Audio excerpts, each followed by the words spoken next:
Voilà, ce live. Bonjour, bonjour à tous. Bonjour, vous savez que tous les matins, là... bah putain, Eh les gars, je suis en mission quelque part. Les matins, en allant au boulot, regarder le village. Je suis dans un village. Hein. Vous voyez comment un village est construit. Vous voyez que les gars volent vos richesses. Ça, c'est un village... ça, c'est un village presque millénaire, les gars. Hein. C'est... regardez comment c'est. Il n'y a pas de boue, hein. Il n'y a pas de boue en fait. Et ce village dans lequel je vis là, donc vous savez que moi j'allie un peu travail et plaisir, donc je suis dans le sud en mission. Donc je vis dans des endroits un peu atypiques, je découvre. Hein. J'ai pas de logement fixe quoi, parce que avec tant de belle nature, ce serait quand même con d'être fixé quelque part. Donc quand vous avez le privilège de travailler quelque part et que votre logement vous est remboursé gracieusement par le prince qui est votre employeur, c'est génial, ça permet de découvrir, regardez comment c'est beau, regardez-moi ça. Donc ça c'est un petit village, il est à peu près comme ça, il y a au moins 700 ans hein, ce village. Il est construit comme ça il y a au moins 700 ans. Regardez comment il est beau, et il est propre. Il est beau et il est surtout propre, propre dis-je. J'ai dit qu'il est propre, j'insiste, voilà. Donc, vous savez, en fait, avant que le goudron arrive, c'est une question d'habitude à la base. Donc, si je me... C'est parce que j'ai pas le temps, là, parce que... faut quand même pas oublier que je suis pas en vacances, hein, les gars. Moi, je suis d'abord là pour walk. Mais voilà, donc le matin, en partant, c'est vrai, on peut savourer la nature. Elle est belle quand même, hein. Elle est belle. Eh bien, on est loin de ces agitateurs, de ces connards qui disent qu'ils se sentent opprimés. Je suis, par exemple, dans ce village, à l'heure où je vous parle, je suis le seul black. Mais vous voyez, j'ai pas l'air de me sentir opprimé. Et je n'ai personne qui me regarde de travers en trouvant que je ne devrais pas être là. Vous voyez ce que je veux dire? Donc l'oppression, c'est d'abord dans la tête. C'est d'abord des gens qui veulent se sentir opprimés, qui veulent être des victimes. Vous voyez? Non, je vous dis, vous ne risquez pas de croiser un black par là, parce que c'est une zone de vacances. Donc déjà, a priori, dans ce village... C'est plus un village découverte, c'est un village qui est riche en culture. Donc, je vous invite à partager énormément le lien. Bonjour, ma très chère Irène. Irène que j'aime de tout mon cœur. Voilà, il y a des gens comme ça qu'on n'a jamais vus, mais qu'on aime comme des sœurs, comme des familles. Il faudrait me dire ça d'ailleurs, que le confinement va s'arrêter. Ma petite Irène. Donc, quand tu reviens en France, il faudra passer par chez nous. Donc, je disais en fait que le sentiment d'oppression, c'est nous qui le créons, hein. On est ici loin, tu parles à quelqu'un d'ici, LDNA, il ne sait pas de quoi, il ne sait pas ce que c'est. Tu parles ici de Dominique Sopo ou Abdelaziz Moundé à quelqu'un, il ne sait pas qui c'est, il ne sait pas quel genre de rat porte ce type de prénom. On est vraiment dans une zone où les gens viennent profiter. Hein. Je vous dis, vous ne risquez pas de croiser un black par ici. Mais pourtant, vous voyez, je croise des gens à chaque fois que je marche. Mais il n'y a personne qui me regarde bizarrement en disant, mais dis donc, mais qu'est-ce qu'il fait là, ce noir-là? Qu'est-ce qu'il fait là? Voilà, vous voyez, ça c'est l'entrée du village, parce que ce village, comme je vous ai dit, il a à peu près 800 ans. Il n'était pas conçu à l'origine pour les voitures. Et il a été gardé à l'intact, donc il fait partie du patrimoine de la région. Et vous voyez, donc pour vivre dans le village, vous garez votre voiture à l'entrée du village. Pour ça, vous voyez des voitures garées un peu partout là. Regardez, c'est des bagnoles garées un peu partout. On est entouré par des montagnes, vous voyez, de la vigne. C'est ça la richesse de la France. La richesse de la France ne se résume pas au pétrole qu'on viendrait prendre chez vous, bande de crétins. Regardez, vous avez des vignes comme ça chez vous. Vous pouvez avoir des vignes. Tout ce que vous voyez là, jusqu'à la montagne là-bas, c'est des champs de vignes. D'accord? Le champagne, c'est aussi du pétrole, mes chers amis. Parce que vous achetez le litre de champagne plus cher qu'on ne vous achète le litre de pétrole, connard. Vous voyez ce que je veux dire? Je recommence. Hein. Vous achetez le litre de champagne ou le litre de vin rouge bien plus cher qu'on ne vous achète le litre de pétrole, connard. Moi, je vous parle du pétrole raffiné. Le pétrole, une fois raffiné en France, si on enlève les taxes, parce qu'il faut savoir que le pétrole, il ne vaut rien. Hein. Même en France, si on enlève les taxes, le litre, il ne coûte même pas 60 centimes. Hein. C'est les taxes qui gonflent le prix du pétrole. C'est-à-dire que l'État gagne même plus sur votre pétrole à la con que vous-même, vous n'en gagnez avec les taxes. Vous voyez, donc regardez, tout ça, c'est ça qui fait la richesse de la France. Vous voyez, par exemple, quand vous voulez vivre dans un village comme ça, là, vous louez une petite villa là-bas, 2 petites semaines, 3 000 euros. Vous habitez là comme ça, une nuit, 80 euros. Bon, c'est payé, hein, c'est pas moi qui paye. Hein. Donc je profite seulement, les gars, je profite. Gars, est-ce que j'ai les dos? Moi, je suis un laveur d'assiette. Donc regardez la beauté du paysage. Tout ce que vous voyez là, c'est des champs de vignes jusqu'à perte de vue, jusqu'à aussi loin là-bas. Vous voyez ce que je veux dire? C'est des champs de vignes, c'est des champs de vignes. Et c'est ça la richesse de ce pays, mon pays, la France.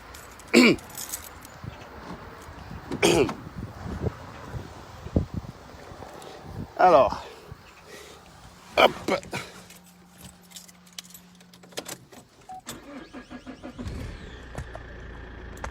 Bon. Donne-moi 2 secondes, hop. Petite vingtaine de minutes pour arriver au boulot. On entend des pleureurs. Hein. Ils ont volé nos richesses. C'est un gars qui m'a inspiré ça. J'ai un de mes followers là sur YouTube, Lion du 69, là, lui il a inspiré. C'est lui qui m'a inspiré le slogan. Ils ont volé nos richesses. On voit un bête sur le camion de Paris avec ses livres à la main qui dit non, nous on aimerait vivre au Cameroun, il fait beau toute l'année. Donc vraiment, c'est ce qu'on appelle le beau temps. On vous a dit que l'hiver c'est un problème pour les Noirs parce que vous ne savez pas ce qu'on appelle sport d'hiver. Il y a des gens ici qui attendent l'hiver, connard. L'autre il dit, nous on aimerait vivre au Cameroun où il fait beau toute l'année, sous-entendu en France il fait mal toute l'année. Mon frère, actuellement au Cameroun c'est la saison de pluie, tu peux faire quoi? Connard. Bon, attendez, je mets le GPS, hein, parce qu'il faut quand même que je mette l'adresse pour aller au travail. Sinon, ça va être compliqué un peu, les gars. Donnez-moi 2 secondes, je quitte un peu le live. Ils ont volé nos richesses. Pourquoi tu as raté ta vie à Paris? J'ai raté ma vie. Ils ont volé nos richesses. Ils ont volé nos richesses. Ils ont volé nos richesses. Toi qui ne pleures pas, tu as un bounty, tu as raté, tu as vendu. Voilà. C'est le rôle que vous aimez nous voir faire, non? Vous aimez le rôle de pleureur, non? Je vais vous aider à pleurer ce matin, les gars. Et on va pleurer ce matin. Donc, ce matin, c'est séance pleure. Partagez le live, les gars, partagez le live. Tous ces victimisards là. Je vous ai dit, je ne sais pas où vous vivez en France. On ne vit pas dans la même France. Je vous dis, ici, là, on est dans le sud. Le sud est réputé comme raciste. Hein. Bon, quand tu es dans le sud, que tu réserves ton truc au village, on voit que tu as les dos. On te respecte, gars. Quand tu as les dos, on ne voit pas la couleur. C'est quand tu es raté qu'on voit ta couleur. Et c'est pour ça qu'au lieu d'affronter le fait que vous avez raté votre vie, vous préférez rabattre ça sur la couleur. C'est votre travail. Au lieu d'accepter que, bon, moi j'ai raté ma vie. J'ai raté ma vie. C'est peut-être pour ça que j'arrive à rien foutre dans ce pays qu'on appelle la France. Ah non, tu préfères dire que non, on te déteste parce que tu es noir. On déteste au gros cul de ta maman sur toi, connard. Ce soir, je serai en direct sur Facebook, sur YouTube. Ce soir, je serai en direct sur YouTube parce que là-bas, c'est un direct qui va être sérieux. On va parler de ce qu'on appelle richesse. Donc, ça va être un direct sérieux. Donc, je ne fais pas ça sur Facebook. Je serai en direct sur YouTube ce soir. On va parler de la notion de richesse. Ils ont volé nos richesses. Ces sales blancs. Les sales blancs, ils ont volé nos richesses. Ils ont volé nos richesses. Ils ont volé nos richesses. Ils ont volé nos richesses. Bah, je suis crédible ou pas? Mais vous aimez les gars qui pleurent, non? Donc je pleure. Voilà. Moi, j'aurais dû être ministre. Comme je ne suis pas ministre là, dans le gouvernement de Macron après le remaniement, c'est une preuve du racisme. C'est une preuve de racisme.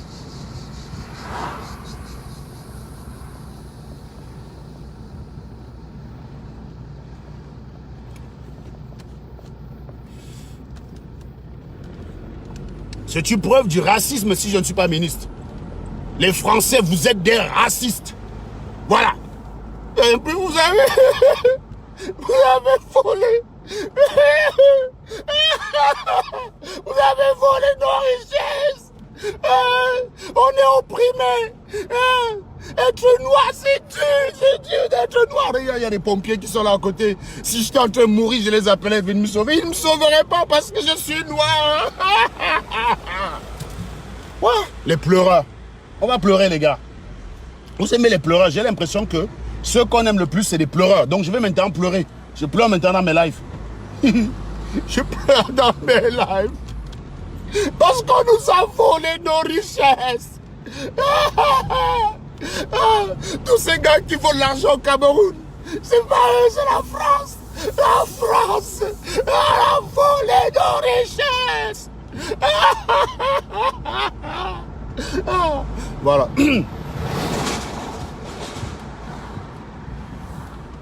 Ah, ça fait du bien de pleurer. Hein. Ça fait du bien de pleurer. Je vous dis, je vous ai montré un village. Avant qu'on mette le goudron dans ce village, il était pavé. Parce que le goudron, vous dites que vous avez le pétrole, mais vous n'avez pas de route goudronnée. Les Européens qui n'ont pas de pétrole, tout est goudronné chez eux, même dans les petits villages. Et je peux vous habituer, je peux vous dire en fait que ils n'ont pas goudronné tout leur village parce qu'ils ont eu le pétrole. Avant il faut savoir que je vais vous expliquer ça ce soir sur YouTube. Comme je vous ai dit, je ne ferai pas de live ce soir. Là, les histoires des richesses, là, machin là. Pour moi, c'est un live sérieux. Donc, je vais faire ça devant 40 personnes, 50 personnes, pas plus. Et des gens sérieux. Je ne veux pas d'animaux, je ne veux pas de pleureurs, je ne veux pas de racailles. Vous voyez ce que je veux dire? Parce que quand vous ne comprenez rien, c'est des choses que, vous voyez, la notion de richesse, c'est des choses que sur le Camille, il ne peut pas vous expliquer. Il ne connaît pas l'histoire de France. Il ne connaît pas ce que la France avait avant qu'on découvre le pétrole. Mais je peux vous dire que les Français ont plus construit chez eux avant la découverte du pétrole que depuis la découverte du pétrole. On est quand même dans ce qu'on appelle le vieux continent. Le vieux continent, ça veut dire qu'il y a une histoire. Vous n'avez pas encore visité des villages qui sont tels quels. Allez en Bretagne, vous allez visiter des villages tels quels. Elles ont 600 ans. Je suis allé avec Platini une fois dans les Côtes d'Armor. Non, pas dans les Côtes d'Armor. Dans le Morbihan. C'est dans le Morbihan. Vous voyez que si le goudron, s'ils ont commencé à goudronner, c'était pour remplacer des pavés. Ce qui veut dire qu'avant, ils étaient déjà quand même propres. C'est pas comme s'ils étaient dans la boue et ils ont découvert le goudron, ils ont commencé à goudronner. Non. Non. Vous avez le pétrole, vous avez les pierres chez vous, mais vous êtes dans la boue. C'est une question de cerveau, gars. On va vous expliquer ce qu'on colle richesse.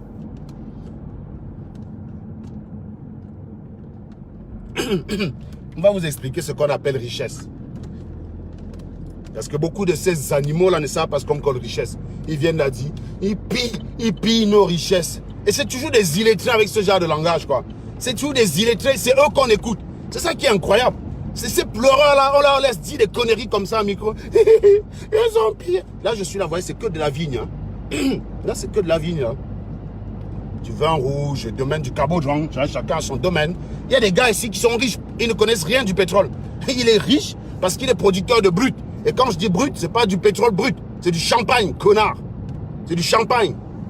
Il est producteur de vin. Il produit des choses. Le litre de vin rouge, ça coûte combien? Et le litre de pétrole, ça coûte combien? Le vin rouge, c'est aussi une ressource inépuisable. Tant qu'il y a de l'eau, il y aura du vin rouge. Parce que ça a juste besoin de terre et d'eau. Vous êtes là. Ils ont volé nos richesses. Ils ont volé nos richesses. On voit un connard, Bertie le Camille, qui a son livre comme ça dans Paris. Non, nous on aimerait vivre en Afrique où il fait beau toute l'année. Non mais sérieux, c'est là où je comprends que ces gars sont en baigne. Hein. C'est des villageois. Est-ce qu'ils savent qu'il y a des gens ici qui gagnent les dos par rapport à l'hiver, mon frère? Il y a des gars qui sont au chômage en été. Ceux qui travaillent dans les stations. C'est un business pas possible. C'est un business pas possible.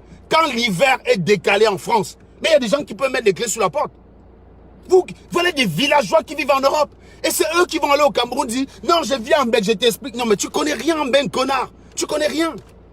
Je vous dis qu'il y a des gens ici qui attendent l'hiver.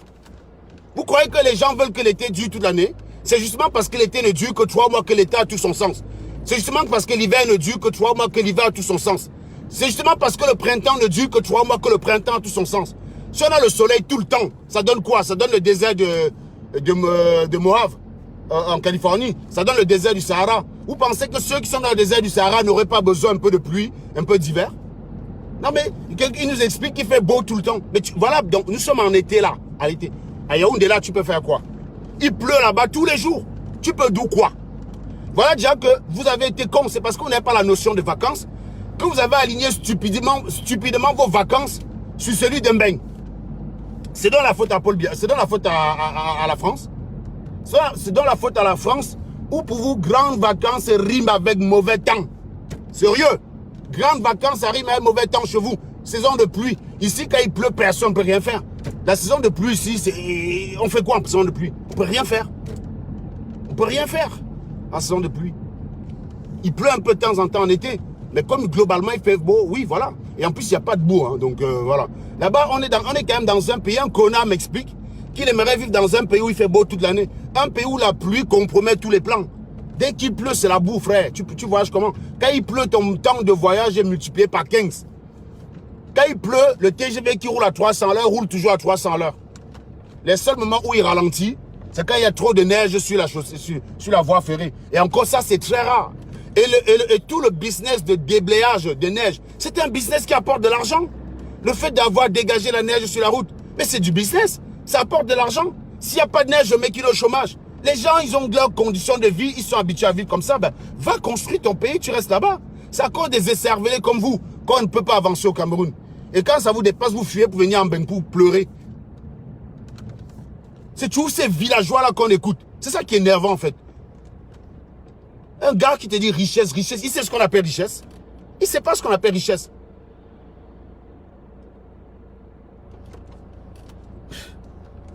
Quand ils voient les pays comme Dubaï, qui ont le pétrole chez eux, diversifié, je vous dis le prix du champagne.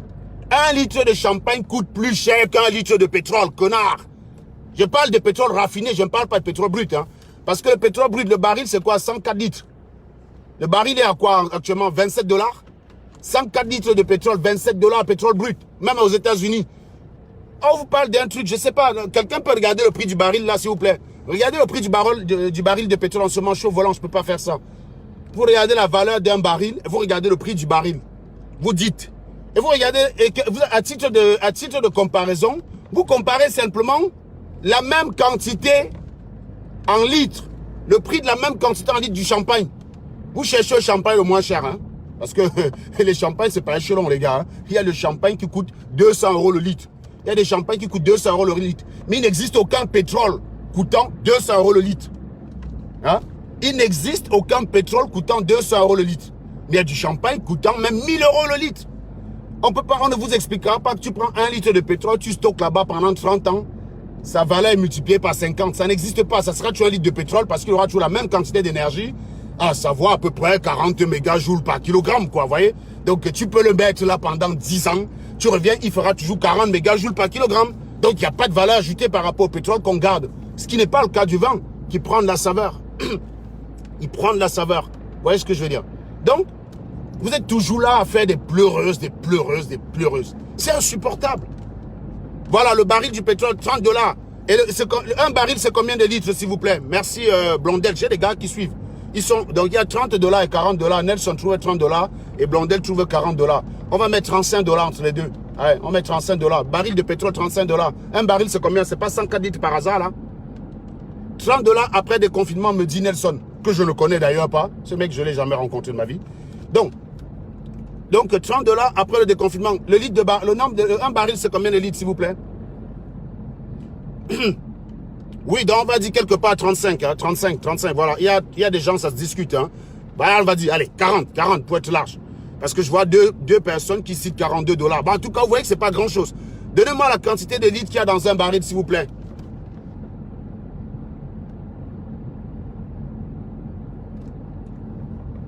Mais je vais vous expliquer une chose. Hein. L'ingérence ne vous empêche pas de développer vos technologies. Il faut arrêter avec ça. Même si ça ne vous empêche pas. Si vous aviez développé vos technologies vous-même, votre armement, vous n'auriez pas peur de la France. Voilà. Donc vous dites qu'il y a ingérence. Il y a l'ingérence parce que le chef de l'État, s'il y a ingérence, le responsable c'est Paul Biya, c'est pas la France. La France ne défend que ses intérêts. S'il y a ingérence, au lieu d'aller crier chez Macron, allez crier chez Paul Biya. Voilà. Le baril c'est 159 litres. Ça revient à combien de dollars le litre, s'il vous plaît, monsieur Blondel? Fais le calcul. Tu dis 42 $ par 159. C'est ça, je disais 104, mais en fait, c'est 160, effectivement. Le baril, c'est 160 litres. Vous divisez 40 $ par 160. Ça fait 0,25 $ le litre d'essence. J'ai dit bien 0,25 $ le litre d'essence. Comparez donc moi ça au litre de vin. Quand vous allez dans une boutique, même le vin rouge le moins cher coûte minimum 3 $. 3 $, donc on va parler en dollars. Hein. Ça coûte minimum 3 $. Et là-dedans, il y a 75 centilitres. Donc, on est à 4 $. On est à 4 $ le litre. Donc, le vin rouge coûte 4 $ le litre. Le baril, le pétrole, 25 centimes le litre. Vous voyez qu'il y a un rapport de 16 entre les deux. Il y a un rapport. Donc, quand toi, tu vends 1 litre de pétrole, pour vendre le nombre de litres de pétrole que tu dois vendre pour atteindre ce que gagne un producteur de vin quand il vend son vin, il te faut vendre 16 litres quand lui vend 1 litre. Quand il vend 1 litre, pour que tu sois équivalent, lui, il te faut vendre 16 litres. C'est énorme. Je dis bien, c'est énorme. Et vous m'expliquez que quand vous n'avez que le pétrole, vous êtes riche. Vous pensez que les Chinois sont fous d'investir dans le vin? Vous pensez qu'ils sont fous? Là, je vous pose la question. Voilà, 0,25 centimes le litre. À titre de comparaison, allez chercher les prix du champagne et du vin rouge. Vous venez ici. Le Beaujolais, le Bordeaux et tous ces vins-là qui sont d'appellation d'origine contrôlée. Vous venez comparer. Ils ont piqué nos richesses. On vous a dit qu'ils avaient besoin du pétrole pour fabriquer votre vin. Les machines agricoles, ça existait déjà. Simplement, ce qui a changé, c'est la source d'énergie. C'est la source d'énergie qui a changé. Ils avaient déjà des animaux. Pourquoi on parle de cheval vapeur? Parce que le cheval, le bœuf, tous ces animaux-là ont été utilisés par l'homme pour produire de l'énergie. Ce que vous n'êtes pas capable de faire chez vous. Donc, ils ont simplement changé la source. La source. Mais les machines agricoles existaient déjà. On s'est rendu compte que, à la place de tirer, comment dire, à la place de labourer par des charrues tirées par des bœufs, on peut avoir une machine entraînée par un moteur thermique, tout simplement. C'est tout ce qui a changé. Le système existait déjà. C'est ça qu'on appelle la richesse. La capacité à créer des choses qui n'existaient pas. C'est pas la capacité à profiter de quelque chose qui est sous ton sol, connard. Ils ont volé nos richesses. Et je me sens opprimé en France. Je souffre. Le racisme en France est violent.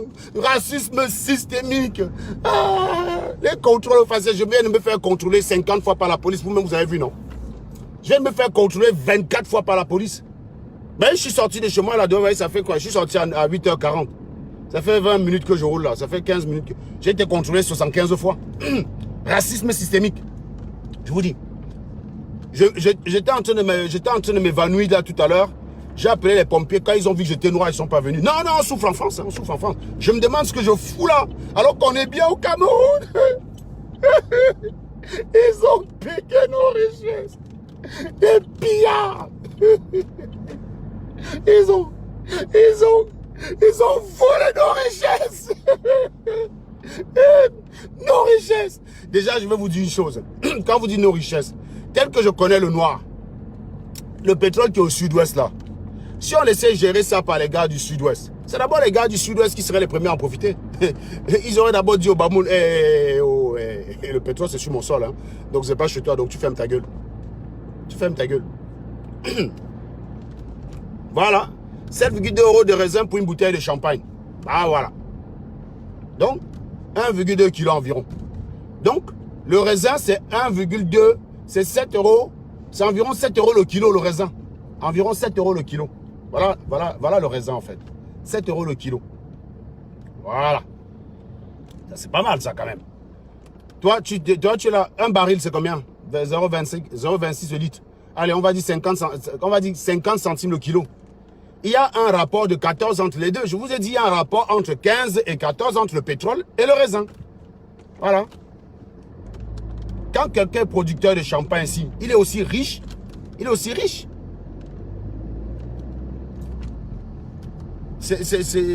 Et vous pensez que quoi? C'est le pétrole qui donne ce champagne-là? Non, non, non. Je vous dis, vous regardez les maisons qu'il y a ici. Ces maisons-là ont 300 ans, 400 ans. Je suis dans un endroit vraiment touristique chargé d'histoire. Ces gars-là ne connaissent pas ce qu'on appelle le pétrole. Coupez-leur le pétrole, c'est pas grave. Ils vont l'acheter ailleurs. Ils ont besoin de pétrole. Ils ont besoin du pétrole pour vivre. Comme le vendeur du pétrole a besoin de l'argent de l'acheteur du pétrole pour vivre. C'est pour ça que ce n'est pas le vendeur du pétrole qui fixe le prix de son pétrole. S'il était le seul, oui, il fixerait le prix. Et encore, s'il mettait le prix tellement cher de façon dissuasive, ça entraînerait la recherche scientifique pour trouver des ressources alternatives. Le colza, l'alcool, hein, le méthanol. Hein. Le méthanol, ça c'est quelque chose qu'on peut cultiver et fabriquer des voitures, des engins qui consomment très peu. Voilà. Si tu vends ton pétrole trop cher, Les gars vont faire du développement pour trouver des ressources alternatives. Le colza, par exemple, l'huile de palme, par exemple, et du méthanol. Ça, c'est les choses qui permettent de déplacer la voiture. Et puis, le blanc, il s'adapterait. Au lieu de faire 10 voyages par an, il ferait peut-être plutôt qu'un seul voyage par an. Et le reste du temps, il se déplacerait avec son vélo. Il prendrait sa voiture quand il va loin. Ils arriveront à vivre sans votre pétrole. Ça, c'est clair, net et précis. Mais vous, sans l'argent, vous n'arriverez pas à vivre, vu que le pétrole, vous ne savez pas l'utiliser, connard. Vous ne savez pas l'utiliser. C'est ça qu'on ne comprenait pas. Ils ont piqué nos richesses. Mais je dis, hein, si on te laissait ton pétrole là au Cameroun, on disait, gérez ça par les Camerounais vous-même. Mais les gars de Boya là-bas ou de Limbé, je ne sais pas où on trouve le pétrole au Cameroun, à Limbé, ils seraient premiers à dire que non, toi le Bamoun là, le pétrole n'est pas sur terre, retourne chez toi. Lokchou, retourne chez toi, connard. Voilà. Si le pétrole était chez les Écans, vous diriez que vous, l'Engelafi, là, rentrez chez vous.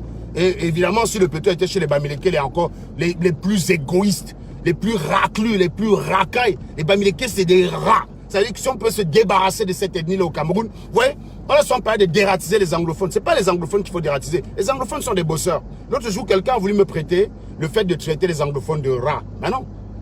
Les anglophones ne sont pas des rats. Ceux qui se réclament ambazoniens, eux, sont des rats. Il me semble que l'Ambazonie n'est pas une ethnie au Cameroun, que je sache. Hein? C'était un groupuscule de rats, des goûts, hein, des rats qu'il faut dératiser, qu'il faut mettre la rate à chop d'ail pour les liquider. Voilà. Eux, c'est des rats. Voilà.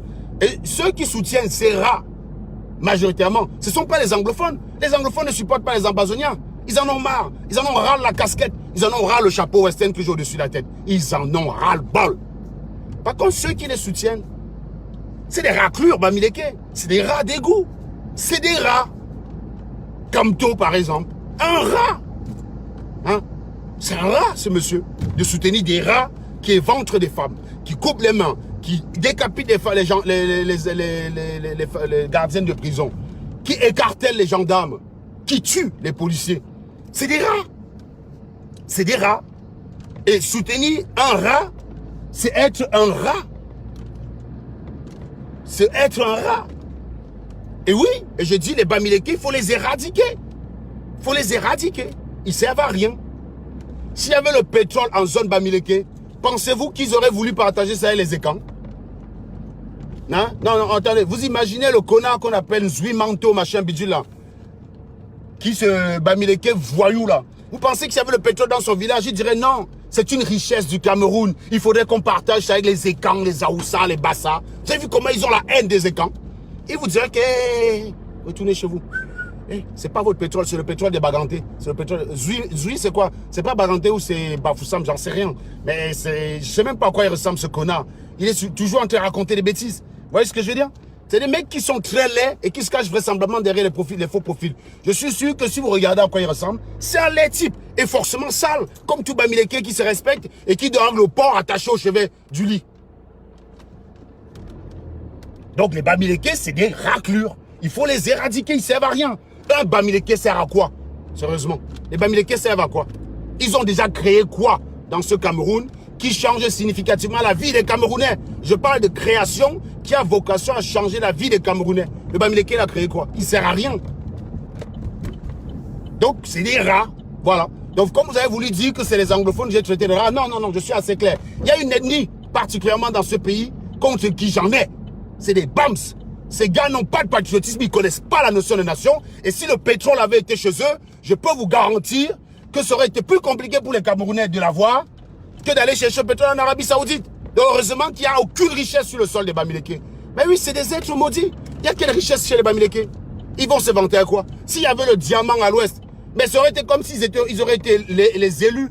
Les élus. Voilà. On a été élus, on a le diamant, c'est pour nous. Voilà les gars de l'Est là-bas qui ont des richesses chez eux, le bois, le diamant, l'or. Vous ne les entendez pas bavarder sur les réseaux sociaux. Vous ne les entendez pas gueuler sur les réseaux sociaux. Pourtant, ils devraient. Parce qu'ils ne jouissent pas de cette richesse. Je vous dis, s'il y a un peuple là-bas au Cameroun qui est légitime pour se plaindre, pour râler, pour chialer tout le temps, c'est les gars de l'Est. Et les gars de l'Est là, vous qui n'avez pas de chialeur de pleureur chez vous, je vais être le porte-parole des gars de l'Est. Voilà, vous allez m'adopter chez vous parce que personne chez vous ne parle.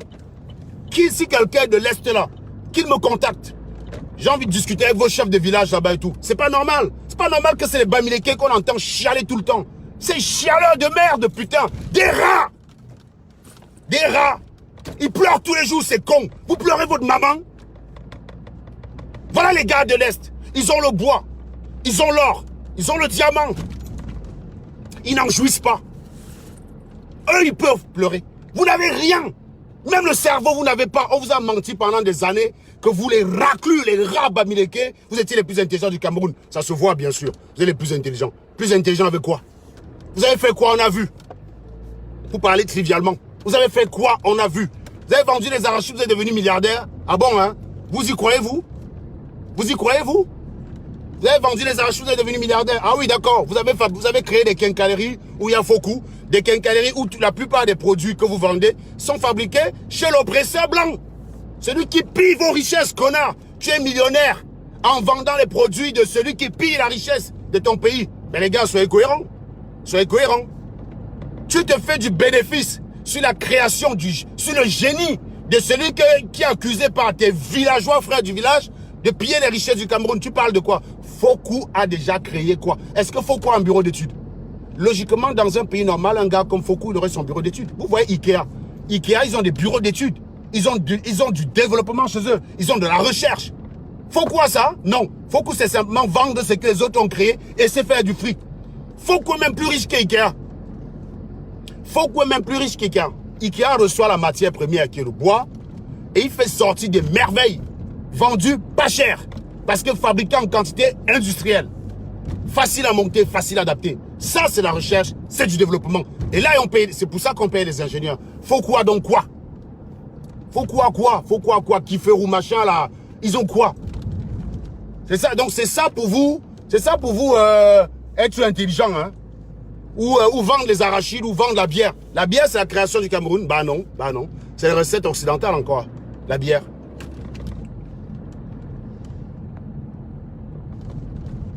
Il y a quelqu'un qui dit qu'on ne fait pas la politique à le ventre creusé, connard. Tu m'as vu comme quelqu'un qui a faim. Pourquoi je m'allais travailler si j'ai faim? Vous pensez que je travaille, on ne me paye pas? Vous pensez que l'esclavage existe encore? Vous avez quelqu'un fait le diète en allant travailler, vous dites qu'il a faim. Comment? Si j'ai faim en France, en gagnant 5 colos par mois. Mais c'est qui est rassasié donc? Dites-moi donc qui est rassasié. Une vraie bande de chiures, des grosses merdes. Et c'est toujours un bamileke. Comment on pouvait s'y attendre? Après, ils se disent intelligents. Un bamileke, même pour attaquer quelqu'un, l'attaque sur le point où il va être plus fort que lui. Vous n'avez aucune intelligence, aucune stratégie. Que dalle. Vous êtes des rats. Vous ne servez à rien.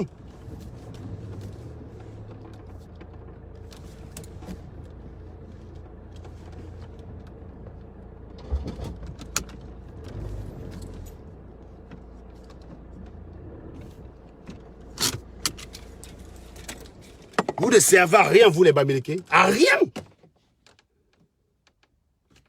Il y a quelqu'un qui dit qu'il ne reste à me mettre la corde. Bien sûr. Tu es énervé dans mon live et c'est moi qui veux mettre la corde. Un bamileke encore. Parce qu'on vous a trompé.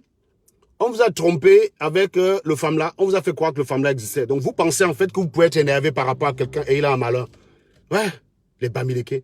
Les seuls idiots à croire en ce qu'on appelle le femme-là. Vous croyez en ces conneries-là. Vous dites que vous êtes intelligent. Vous avez l'énergie chez vous, vous avez la sorcellerie, vous accusez le blanc. Pourquoi vous n'utilisez pas votre sorcellerie? Vendez tous les blancs aux femmes-là, vous récupérez votre intégrité. Vendez-les aux femmes-là, non? Votre femme-là, ça sert à quoi? Ça sert seulement à vendre vos enfants. Hein? Regardez-moi les idiots comme ça. Regardez-moi les animaux de ce genre. Et ils se disent les êtres les plus intelligents au Cameroun. Non, les bamileke sont intelligents. Les bamileke sont intelligents. On a pillé nos richesses. Tous les gens que vous voyez pleurer là à chaque fois qu'on a pillé leurs richesses, c'est les bamis. C'est les bamis. Abdelaziz Moundé, il y a quelle richesse dans le Noun? Il y a quelle richesse dans le Noun, frère? La richesse du Noun, c'est la rivière Noun. Tu l'as exploité pour faire les dos. Tu as essayé d'exploiter le Noun pour faire les dos, Abdelaziz. On a volé le Noun. Est-ce qu'on t'a volé le Noun? Non. Bah alors? Tu chiales ta maman? Est-ce qu'on a volé le Noun chez toi? Non, je parle de la richesse du Noun. On a toujours dit que la richesse du Noun, c'est les tomates. C'est la tomate. Et vous avez le Noun qui est un fleuve quand même où on peut faire des exploitations. On peut faire des choses dans le Noun. Tu l'as exploité, toi? Non. Vous avez une rivière d'eau douce qui passe à côté de chez vous. Vous manquez souvent d'eau potable chez vous. On vous a volé votre Noun? Ben non. Ben non. On ne vous a pas volé le Noun. On ne vous a pas volé le Noun. Donc tu chiales quoi? Tu chiales quoi? Dis-moi ta richesse que tu avais dans le Noun qu'on a piqué. Ah, on a piqué le crâne, je sais pas, la sculpture du roi Bamoun. C'est pour ça que tu as bois en Europe. Voilà, c'est sûr que si on remet ça au sultan, ça va créer des tonnes d'emplois. Fumban, ça va être l'autoroute, quoi. Non, mais il faut arrêter de fumer, les mecs, quand même. Vous êtes cons. Donc vous êtes encore les seuls idiots. Hein? Le Bamileke, c'est quand même le crétin qui vit en France. Il prend 50 000 euros. Il va construire une baraque dans son village. Et il dit, j'ai investi dans mon pays. On vous a trompé pendant longtemps, les Bamis. Vous ne valez rien. Vous ne valez rien. Et je vous dis, si on pouvait se débarrasser de vous, moi je suis pour la sécession. On prend les Bamileke, on jette ailleurs. On vous prend, on vous expulse du Cameroun. Vous n'êtes pas digne d'être des Camerounais, les Bamileke. Vous n'êtes pas digne. Vous n'êtes pas digne. Tout ce qui est de mauvais dans ce pays, la saleté, l'escroquerie, la fourberie, la malhonnêteté, c'est vous. Les écans étaient des personnes dignes. Ils ne volaient pas. C'est à votre contact qu'ils ont commencé à voler. Quand vous êtes parti expliquer aux écans qu'on peut devenir milliardaire en vendant les arachides, bah, c'est normal qu'il y ait aussi Félix-Antoine Samba qui est devenu milliardaire en vendant du cacao, bien sûr. Ça va de soi. C'est crédible. C'est crédible.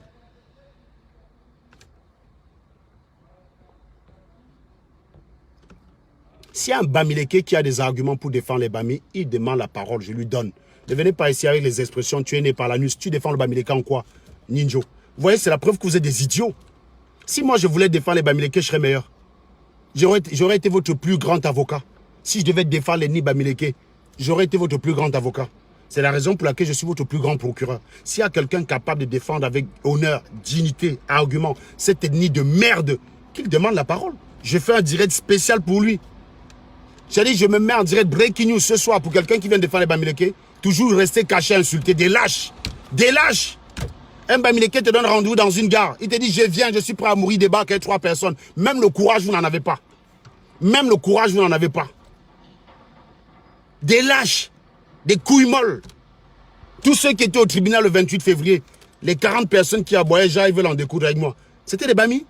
Ils ont besoin d'être nombreux pour se rassurer. Des lâches. Des couilles molles, dis-je. Des couilles molles.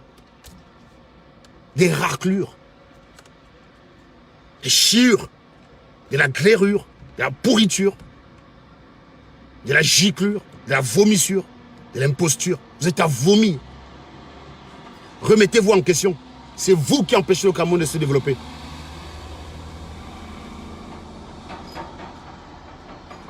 C'est vous qui empêchez le Cameroun de se développer. Le Bamileke, il est encore idiot au point de penser que comme je déteste quelqu'un, je peux nier son intelligence. Comme je déteste quelqu'un, il peut me dire que le serpent va me mordre, je refuse de l'écouter, le serpent me mord celui qui a mal. Mais vous êtes bêtes, les gars. Vous êtes bêtes. C'est pour ça que votre histoire de base ne pouvait rien donner. Bon, les écans, ils sont aussi quand même pas mal en termes de stupidité, hein, parce qu'ils s'échappent partout. Mais franchement, pas à votre niveau, gars. Pas à votre niveau. Même quand ils s'attaquent avec dignité. Quand Zogo fait le direct pour fumer un autre écan, il ne le fait pas comme vous. Il n'est pas dans la calomnie. Il n'est pas dans la haine. Il est dans ce qui est factuel. Quand Nassim Baga attaque un autre, ils sont toujours dans le factuel. Ils peuvent parfois avoir des appréciations qui se trompent, mais ils ne viennent pas mentir de façon éhontée. Ça, c'est ce que j'ai observé chez les écans. Ne voyez pas parce qu'ils se gueulent là que vous allez croire que c'est comme vous. Non.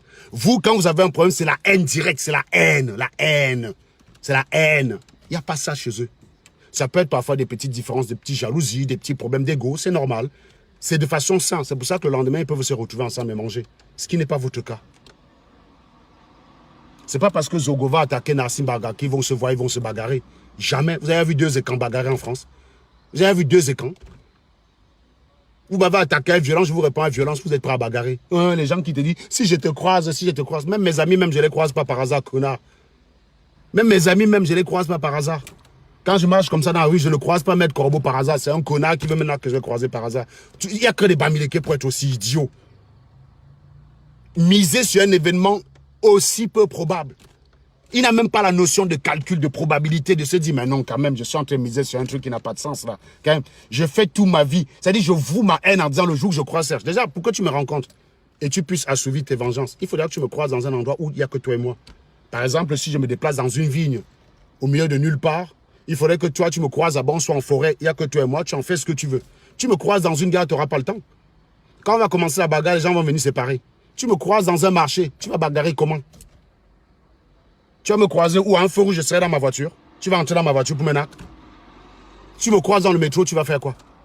Il dit, les endroits où tu peux me croiser et faire ce que tu veux, enfants, sont minces. Et justement, à ces endroits-là, moi, je les fréquente, mais vous ne les fréquentez pas. Je visite des vignes. Je visite des plages. Je m'en vais parfois nager dans des rivières au milieu de nulle part. Je suis en montagne. Oui, c'est des endroits où tu me crois, tu peux faire ce que tu veux. Mais est-ce que toi, tu y vas déjà? Toi, tu y vas? Connard. Tu ne sais qu'aller à Boyer, à Château-Rouge ou comment on appelle ça, la porte de la Chapelle. Si je suis à porte de la Chapelle sous un pont, ils ont piqué nos richesses. Ils ont piqué nos richesses. Allez, bye, ciao.